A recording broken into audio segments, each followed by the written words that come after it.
Hey, Brian Freeman here. Hey, thanks again for joining us here on the Real Property Show today and listening along. And I wanted to talk to you today about homeowners insurance policies, and we'll talk about landlord insurance policies as well. And I want you to understand a little bit about them and how you can make sure you got the right amount of coverage for your home or your investment property that you have. Now, back in 2007, there was a Witch Creek fire in the San Diego County area, and we were down there in that area building homes at that time, and we ended up doing probably over 100 different scopes of losses for these homes that were total losses in the Witch Creek fire. So I think it was like 600 homes that burned down in the town that our office is located in down there in Ramona, California. And I wanted to share with you what our experiences were with that and what we learned about insurance policies, so you can make sure you're covered. So if something happens, so a lot of times you'll have a partial loss, which you probably will have enough insurance to take care of that. But if you do end up having a total loss, you can definitely be underinsured. And we saw that a lot in those wildfires that came through and wiped out homes just completely down to the slab. There was nothing left of the house. So the foundation was all that was there. So I'm going to talk to you about how you can evaluate the policy you have. So if you're if you're buying a home or if you're already in a home and you want to look at your policy and make sure that you have enough insurance. So, and this is really important today because the costs of building are going way up. So with the inflation that's happening, so you got to make sure that you have the proper amount of insurance. I mean, we're talking about some of these projects that are getting built from year over year, 20% increases on costs to build. So if your policy went into place maybe May of 2021, and now we're into 2022 this time now, it could be 20% different on the cost. You could be underinsured. So we want to make sure that you evaluate it. And we're going to look at some examples. We're going to look at a landlord policy and also a homeowner policy of a couple of properties actually located in Middleton, Idaho. So these are definitely going to be different numbers depending where you're evaluating this from around the country, the prices of the real estate where you're at. But this is to the Middleton, Idaho area. You're going to see a couple of different properties there as far as the actual costs that we're talking about. So I'm going to share my screen with you, and we're going to go through these. I think there's 4 or 5 documents here. I want to show you what we're talking about. So give me just a sec here, and we'll get this switched over. And if you are listening on the podcast, make sure you go to our YouTube channel, The Real Property Show, and you'll be able to see these examples a lot more there. So you can actually see what we're actually going through and talking about. So let me skip back over to this first doc here. So we're going to look at this landlord policy initially first. So we're going to look at this, and let me get switched on so I can annotate on here, and we'll want to be able to draw on this. So, okay. So what we're looking at here, this is a landlord policy. You can see the dates on these. Some of these have the dates on them, and this one's actually written with Boise River Insurance LLC. So, and with Safeco Insurance. So this is the broker. This Safeco is actually the insurance company.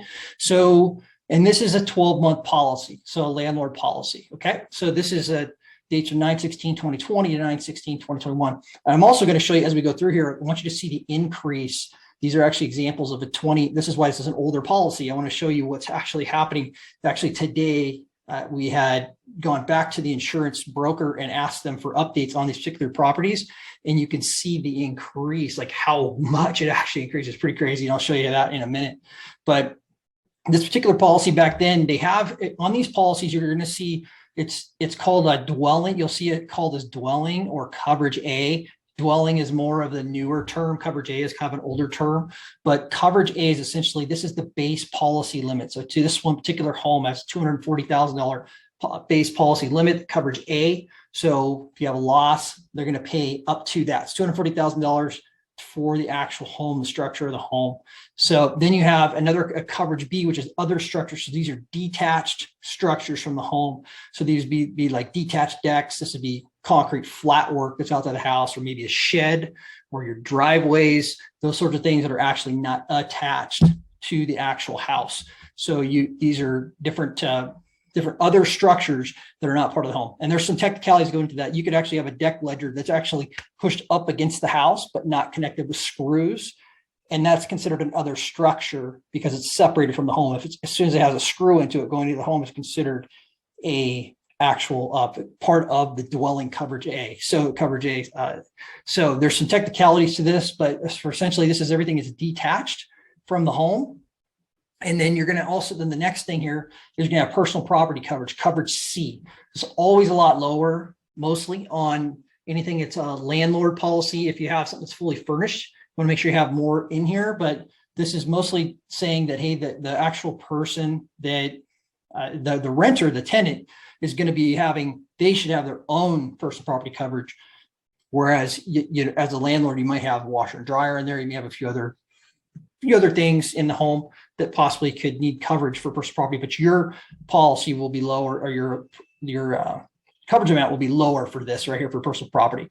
So much higher on your personal residence. So loss of rents. This is if you cannot rent the home, they'll pay up to $24,000 to do that. So it's covered D. Medical payments, someone gets hurt, and then you got your basic liability on the property at $300,000. Okay. So one thing to look at that on a policy that to make sure you're covered properly is you can have what's called an extended dwelling coverage. I highly recommend getting this. This is an additional 25%. So, and this is based off of the coverage A amount. So this number right here. So you'd actually take $240,000 and you would multiply that. So we took $240,000, multiply that times 25%. It's going to be 60,000. So that number right there is going to be extended. So you could actually go up to $300,000.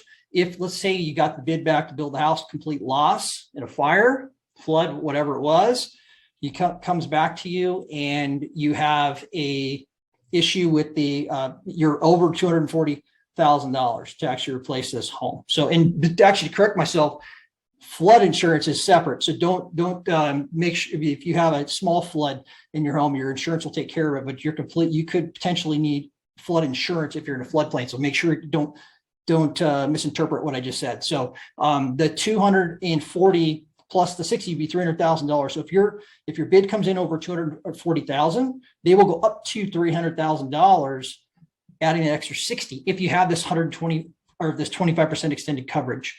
So you want to make sure you have that. That's going to help you if there is this inflationary environment where the prices are going up to build, this will protect you up to 25% of that. Okay. So make sure you got that. This is kind of just an extra buffer. You really want to get this coverage A up to the actual cost to rebuild your home. So it's just less squabbling with the back and forth, the insurance company, as far as making sure you get paid. It's easier to negotiate with this number being up closer to what the realistic number would be to rebuild it. Okay. And then this number here will increase. You can see this is 10% of the 240 of the coverage A. So that's 10%. This number could be a percentage of it, or this can be adjusted, and you can request these to be different, but this is what's typical. The one thing you're not seeing here up here is this ordinance and loss. This is your code upgrades. A lot of times this is called. So code upgrades is another 10%. So this could be added to this already if you had $240,000 plus 60 for your 25% extended coverage plus another 24,000. So this is like, say, hey, they all of a sudden this year they started requiring fire sprinklers to go in your home where they didn't prior when that home was built. Then that's considered a code upgrade. So you'd be able to cover the cost of say $3,000 for a fire sprinkler system to go in the house. Or if they started, you can get down, we've done negotiations where you actually get down to, they required more shear panel in the house. So they got there's more diaphragm nailing, there's more framing costs, or possibly upgrading the windows to where they're tempered or they're more energy efficient. These are things like different code upgrades that happen due to regulation changes with the local building departments. So make sure that you have this. It's really important. Code upgrades is very, very important. This is on landlord policy or your homeowner's policy. So make sure you check on that. So, okay. So these are kind of the basics, right? So everything's based off of coverage A. You're going to have 10% of that of their structures. It's all detached items. And then you're going to make sure you want to have this code upgrades. And then very, very important to have this 25% extended dwelling coverage that will help you out if anything goes up. Okay. So let's take a look here at the the thing I wanted to show you is what they're recommending for this dwelling coverage right here, 240,000. We're going to jump over to the next, to this policy now. This is actually with the $1,000 deductible. This particular premium was $889. So, and this was out without any claims. So this property ended up having a claim on it. So it actually bumped it up significantly for the next year. There was large windstorms and actually blew down a bunch of fencing, and that needed to be covered. So, but this, you can see kind of where these premiums lie. This house here is, I think it's 1,676 square feet, built in 78. So just a little simple ranch house. So is what this particular one is here. So, okay. So let's jump over to this other tab here. All right. So now what we're looking at, this is an actual letter that was given back in, let's see when the date on this was. August 30th, 2021. So this is last year. So middle of last year. And this is the next policy period. So they're renewing the policy. So this particular policy that we look back here, this ran through September. So they're notifying us a month ahead of time that this is going to be changing. All right. So remember this 240,000. All right. So this 240. So your property, your dwelling limit coverage A changed from 240,000 to 258,500. Other coverage limits listed below also changed since they are factors of your dwelling limits. Other structure limits, coverage B, changed from 24,000 to 25,850. This is 10% of this coverage A. Personal property limits, coverage C, changed from 15,000 to 16,160. And your loss of rent and additional living expenses limits, covered D, changed from 24,000 to 25,850. So if we run those numbers and we say $240,000 and divide that out by 258,500, so that's about 8% increase or so on cost. And this is last year. So, and this is when the market was actually really heating up. So at this point in time, so you're going to see a much larger increase in this next one I show you. But this is essentially where this thing went. This is just because of increased building costs to a replacement cost for this particular structure. Okay. And then you can see there was actually a claim on this, and look what happened to the policy limit, the policy price went from 889 to 1266. So that's what occurred. So it's not true that the premiums don't go up if you actually have a claim. They did go up on this particular one. So that's what we're seeing here. And this is a landlord policy. So a little bit more money than the actual homeowners policy. Okay, so let's look now. Once you see the email, actually came in today, and I want you to see this. So this is an email that was sent out to the insurance company, and they are saying, okay, this 250, this home, the 258,500, which is the limit, the new revised limit for that previous policy, this thing doesn't renew till August in 2022, which is coming up in 4 or 5 months. But this is, they're now saying that amount, the adjustment should be at $325,000. So here in Middleton, Idaho, this is what's happened in the costs. So it's gone crazy here with the cost to build. So, and it has everywhere, but it's been, the prices of real estate up here have gone really, really gone up. So, okay. So we're talking $258,500 divided by 325,000. That is roughly 21% increase year over year. And we're not even to a year yet. Not even to a year yet from that letter came out, but what the recommendation is to actually do that. And this is a coverage A amount, remember that. So everything goes up. So now our code upgrades go to 32,500. Our coverage B goes to 32,500. It's 10% of that amount. So this is what they're recommending for this be increased to. So insurance premiums will obviously go up due to the increased coverage that they have to provide. So this, this is actually, we'll look at this on the other house that we're going to look at here. This is a personal residence, but this is $466,000. They're suggesting that this home go up to $650,000. And they're also verifying here, yes, both homes do have a 25% extended replacement cost, which is good. That's what we were talking about, that you want to make sure that you have just as a buffer to make sure you're covered on any movements in price during the policy periods, in between policy periods. Okay, so let's look at this other doc. So this one here, this is an actual primary residence. Okay, so it's just an actual homeowner's policy. It's not a landlord policy. You're living in this house. Okay, so this particular one, it's showing here, this was the renewal that happened in July, just a little bit before this was in 2021, July 2021.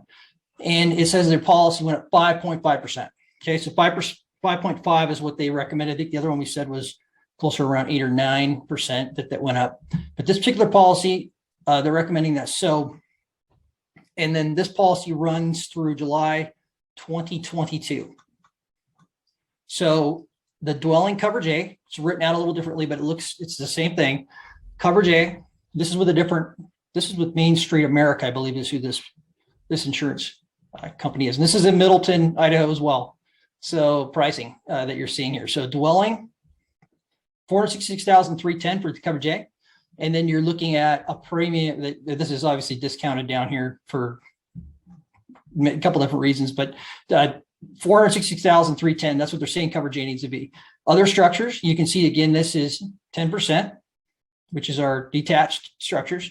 Coverage B, coverage C, personal property, much higher, right? So the other one was only like $15,000, increasing to $16,000. Personal property, and this one's $233,155. So this is assuming you got all of your contents in your home, they're all destroyed, that you have $233,155 you have to get those replaced. So, and you have to document everything too. So it's actually a really good idea to get videos of everything in your home every so often, and make sure you do it, at least do it once a year, renew your policy, get everything in your house. If you add anything to your house, make any changes, make sure you do that. So it'll help you to prove the level of finishes in your home. So when you go to actually prove the cost to rebuild it, you can actually show them what was there. So, and there's no question of that. So that really helps, because during the fires and they lost everything, we had to recreate a lot of these things. People didn't have that.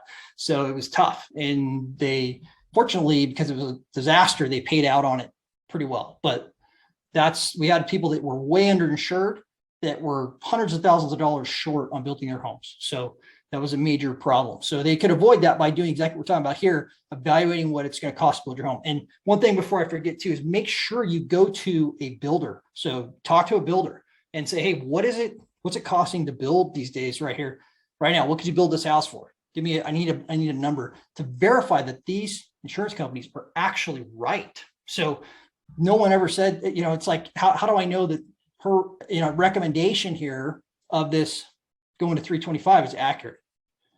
So if you're not in the building industry, you may not know that that's accurate. So you need to make sure, go to a builder that does it every single day and make sure that he tells you that it's right. Maybe get a second opinion too on it from other builders. Say, hey, is this about right? Can you rebuild this house, a 1,676 square foot house, for this much money? And you'll get some good feedback. So make sure you do that. Okay. All right, so we're looking here. We got a loss of use, so much higher on this one too. So loss of use is going to pay for hotels, it's going to pay for other housing for me to go to. So this is what this is. Personal property is way higher as well. Okay, personal liability is actually the same, about $300,000. We got medical payments a little bit lower, and let's see if we go to, this is just premium discounts. It shows here total policy premium $839. So this is a lot lower. This particular house is, I think, was 3,600 square feet. So versus the other one was 1,676. That policy was even higher. The landlord policy, before they increased it due to the claim, so you got $839. It's cheaper to have the homeowner policy. So I mean, looking at this here, if you're looking to figure out, what policy premiums are up here in Middleton, Idaho, what you're gonna be paying. This is a 3,600 square foot house. It's $839 a month, and divide that by, or a year, I should say, $839 a year, divided by 12, that's about $70 a month. So that's roughly your homeowners insurance. Okay. So, and this is actually going to go up, because I'm going to show you we're going to go back to this other email that was sent today and show you the recommended. I don't know the new premiums of what this would be, but we're going to look at what the new coverage A recommendations are based on that. It's actually very significant on this particular property. So, okay. So that's that. Let's see if there's anything else that's worth looking at here. $1,000 deductible. And let's look. Yeah. So this is the additional coverages. You're looking here, 25%. Okay. Limited to the liability. Specified additional amount of insurance for coverage A dwelling, 25%. Make sure this is in your policy. These two policies, this had to be requested. This was not standard in these policies. We requested this specifically to be added to these policies. So make sure you're checking on this. Okay. All right, and then this is a special one here, trampoline surcharges. If you do have a trampoline, the insurance companies are going to run for your kids. They're going to run through your, they'll run by, look over the fence, do what they want to do, and then they're going to charge you $73 a year for your trampoline. So know that happens, and you can actually get this removed. You just call them back and say, hey, look, got rid of a trampoline. It blew away in a windstorm. They can actually remove this off of here. So they do charge for trampolines. Okay. So this is just a little bit more information. This house built in 2015, gives you a roof age. So they take these things into account when they're rating the policy. Okay, so that's mostly everything there. I want to show you this other. So if we go back, let's actually look at the numbers again, just so it's fresh in the mind. So they're 466,310 is coverage A. Okay, so that's what we're seeing here. We're going back here, and so she rounded this here, but coverage A on primary home, $466,000, right? That's the number we just looked at. I would suggest going to $650,000 to build a state. I mean, look at the increase here. I mean, we're talking about, she's recommending 466,000 divided by 650,000. That is a 29% increase in what she's saying that the insurance company is calculating out for the building costs. So there again, we have our extended replacement at 25%, right? So we would be over and above that by 4%. So we'd be 4% short if we totally exhausted our coverage A of our that we have, plus the costs for the 25% extended replacement, and then we'd still be 4% short because this thing's saying it needs to be 4% higher. So let's just assuming this is accurate. So, and I would not be surprised if it is not. It's probably very close to what the cost. That's the difference in the costs for this this area. So what has happened, but just know that this is what can happen, and that's why you want to make sure you update this every single year to make sure that you got, you have the right policy amount on your home. So yeah, so that's really a quick breakdown on homeowners policies for give you an example of a landlord, and also for primary residence that you're living in. Kind of give you some idea of the rates, why you need to check up on every year, check with builders, and make sure that you know that the dollar amounts that the insurance company is giving you is actually right. So, all right. So I hope that helps you all. And it was wonderful talking to you again today, and have a great rest of your day.